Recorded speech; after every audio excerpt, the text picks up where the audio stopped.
Oh yeah.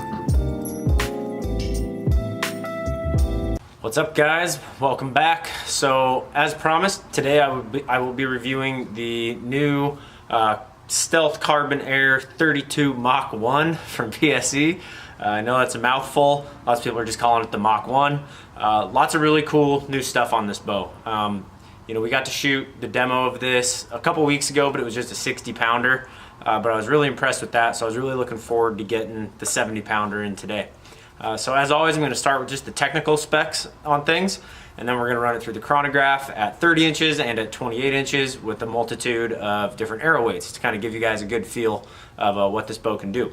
So as the name would suggest, it is 32 inches axle to axle.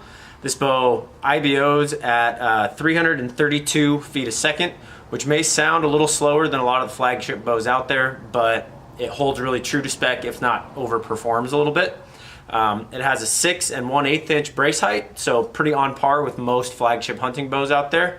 Has a mass weight of 3.5 pounds out of the box, so crazy light bow. PSE also makes the only true all carbon riser. So Hoyt's, you know, most of the riser is carbon, and then right about here on each side it transitions into aluminum, and that's what the limb bolt is based on. This is actually truly carbon from end to end. The draw length on this particular model will go from 25 out to 30.5, so pretty standard in adjustment there. So covers a really wide range. You know, anybody really can shoot this bow, which is really nice. Still has the Evolve cam system, which if you've seen my other reviews, this part might be a little bit redundant because it's the same cam system that's on all their, you know, their flagship bows this year. It's the, like I said, the Evolve cam system. This is the high let-off version, so this one will go from between 80 and 90%. You can order it with the low let-off version, which will go between 65 and 75%. So for you low let-off shooters, like a little more holding weight, a little more responsiveness, you do have that option to order in the lower let-off. You know, there is a little bit of a speed difference. It seems to be about 2 to 3 feet a second for every 5% that you jump. So the lower the let off, a little bit faster it's going to perform. And that's just because that cam doesn't waste any energy getting out of the valley. That energy is transferred directly into the string, thus the arrow, and just pick up a couple feet a second. So today I'm actually going to be shooting it at 85, so right in the middle. I think that's where most people are probably going to end up shooting this. So I just kind of, you know, gave the most common denominator there in terms of let off. So some things that they have done different, and I'm going to start with the grip. So last year on the carbon models, the grip was a major complaint with people, and the reason for that was it wasn't wide, but it was really deep. Like it wasn't this thin here. It was really deep, and you know, I don't know if there's an industry standard, but it seems like for some reason when you have a real deep grip like that, it's off-putting in your hand. Everybody's used to a much smaller one where they can just relax those fingers. You know, they kind of come down like there, and with that one they're kind of stuck out here like this even when they're relaxed. So guys felt like their hand was a little bit tense maybe. So still, you know, really nice flat back on the grip there. This one does not come with the synthetic grip option, so it's just the carbon riser. Now because it's carbon, it doesn't get cold like an aluminum riser will, so it eliminates that problem by being carbon. Some guys might wrap it with like a small little tennis handle if they want a little bit, you know, a little bit more, I guess, abrasion on there. Not so much abrasion, but a little more just grip. You know, if your hand gets real sweaty or wet, this carbon, you might slip around on it a little bit. But a really, really comfortable feeling grip. I really, really like this grip. Also, on the limb position, following suit with like all the NXT Evos, the limbs are a lot more parallel this year. And because of that, this bow has significantly less hand shock. You know, last year's model, it was a good shooting bow, it was accurate, but being, you know, 3.5 pounds or 3.2 pounds, whatever it was last year, and a little more vertical limbs, it really jumped forward on you. And had quite a bit of vibration there, and they've really, really calmed this bow down a lot. On top of that, just like with the Evo NXTs, you know, getting that limb angle a little more parallel like that enables you to be able to keep the axle to axle shorter, but lengthen the riser. So this bow holds like a longer axle to axle bow would have last year, like maybe one of like how one of the 35s would have, even though it's still only 32 inches axle to axle. So those are some really cool upgrades there. Just like all the other bows, they've got this great cable slide and cable guard system. It's on rollers, both on the slide and on the guard here. I can also adjust the pitch of it in and out to aid with tuning. So if I'm, ripping tail right or left, I can manipulate that a little bit by running this in and out. It also has, just like the other bows, the spacer system here in the top cam. So let's get in there so you can see that. So you can see just those little shims right there. So there's I think three of them or four of them on the right side on this and just one on the left. So you can mix and match, push that cam right or left. Again, aiding in alleviating a right or left tear. So leave that rest right in center shot, push the cams one way or the other, play with your cable guard. You should be able to get a perfect hole through paper without ever taking your rest out of center shot, which in my opinion, any high-end bow these days should have that capability. I really don't like bows that limit you to moving the rest or having to like shim the limbs themselves. I don't want anything getting shifted around in the limb pockets. Speaking of limb pockets, still the wedge lock limb pocket system on these. Super solid limb pocket system, no play, very well made, and just a really good system overall. You do have your string stop on this, which is adjustable in and out a little bit. So generally you want to get it to where you just have about a credit card's width in between, maybe a little bit more. You don't want it hitting that before the arrow is off the string, because that'll totally give you a false read through paper. So it's there to stop the vibration after the arrow leaves, not actually stop the string itself. So yeah, lots of upgrades on this bow. I was really impressed when I shot this earlier. And again, this is right-handed, I shoot left-handed, but I can still get a good feel for the back wall, how much vibration there is in the shot. It's incredibly solid back wall. I was shooting it at 80% earlier. I just moved it up to 85. It did have a little bit of a hump in the draw. I think that like the 33 drew a lot smoother. This bow did seem to have a little bit more hump in the draw. Now again, drawing right-handed, I don't have the greatest feel for that, so I'll leave that up to you guys when you shoot. Everybody's gonna have a different opinion on that.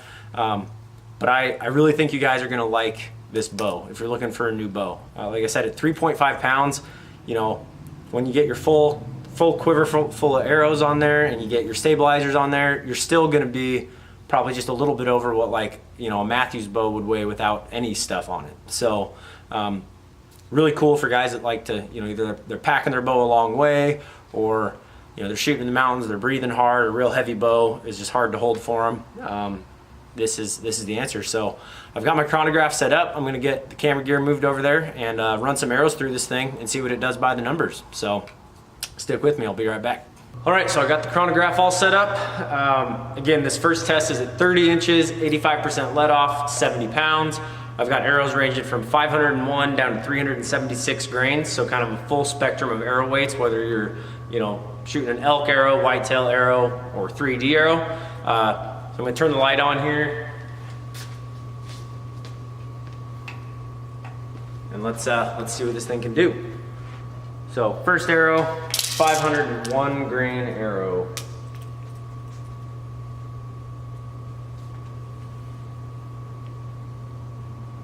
Definitely has a little hump right before it breaks over. It stacks pretty good there.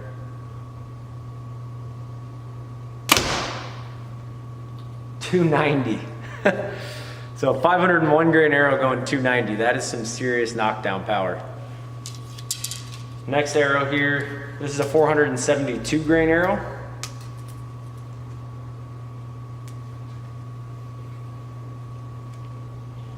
Yeah, right there.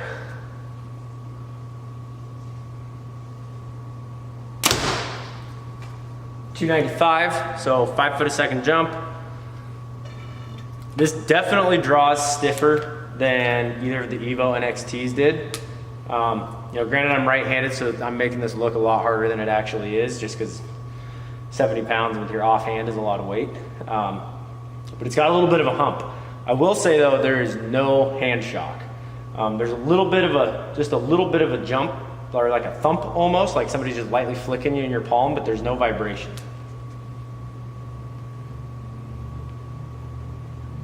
This is a 458 grain arrow.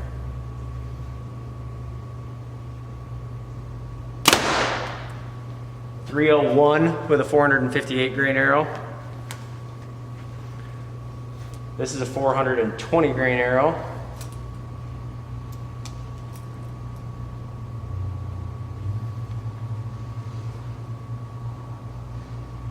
Oh gosh, weakling. 313. So that is moving. I mean, 420 is like a very common weight, and I know that's at 30 inches, but that is, for a bow that only IBOs at 332, that is screaming fast. And so now, here's your 376 grain arrow. I'm expecting this to be up in the 320s.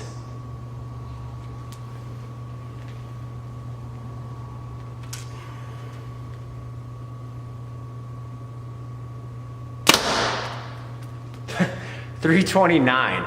So it's only 3 feet off of IBO, what an IBO rates at, and that arrow is 26 grains heavier than what the IBO rating is at. So I would say that at 30 inches, this bow actually, it under promises and over delivers, which is awesome. So I'm gonna go set the cams at 28 inches, and we're gonna run the same test with the same arrows. So I'll be right back. All right, so got the mods switched back out to 28 inches. So again, this test is going to be 28 inches, 70 pounds, 85% let off. Jump right into it here. First arrow, 501 grains.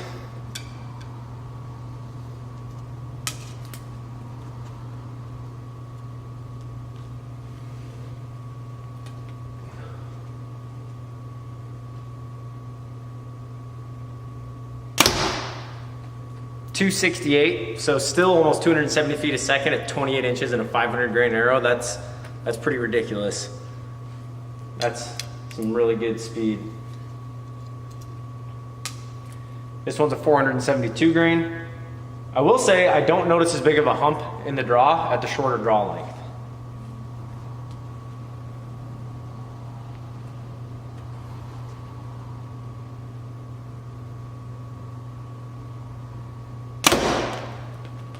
.275. This is a 458 grain arrow.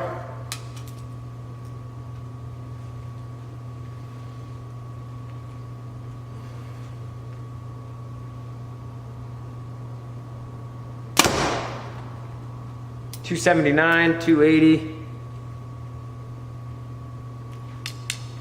Next one is a 420 grain arrow.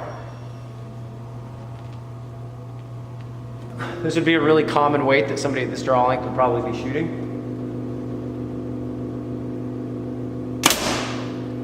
.287, so almost 290 at a 28-inch draw length. That's impressive. And then last but not least, the Speed Demon, 376 grains.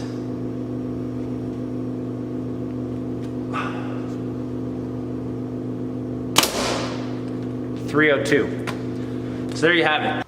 All right, so final thoughts on this bow. I am extremely impressed with this bow. You know, last year PSE and their carbon models left quite a bit to be desired in terms of hand shock and the feel of the bow in general. They listened to the consumers, they addressed all those issues, and they did a great job making the necessary corrections. I was really impressed with the speeds. In fact, my Matthews Traverse, it IBOs at 6 feet a second faster than this bow. But so I'm shooting a 492 grain arrow at 30 inches, and I'm getting about 284, 285. This shot a 500 grain arrow at 290. So even though it IBOs 6 feet a second slower, it actually shot 6 feet a second faster. So that's a 12 foot a second jump with a 10 grain heavier arrow. So really impressive speeds out of this. I love when companies under promise and over deliver. I feel like there's a lot of bows out there that just write a number for the IBO speed rating, and the bows never really quite hit that. So I really encourage you, if you're looking for a new bow, whether it's carbon or not, go check out these PSEs. We've been putting it in the hands of everybody that's come in looking for new bows, and so far we haven't had any negative feedback to it.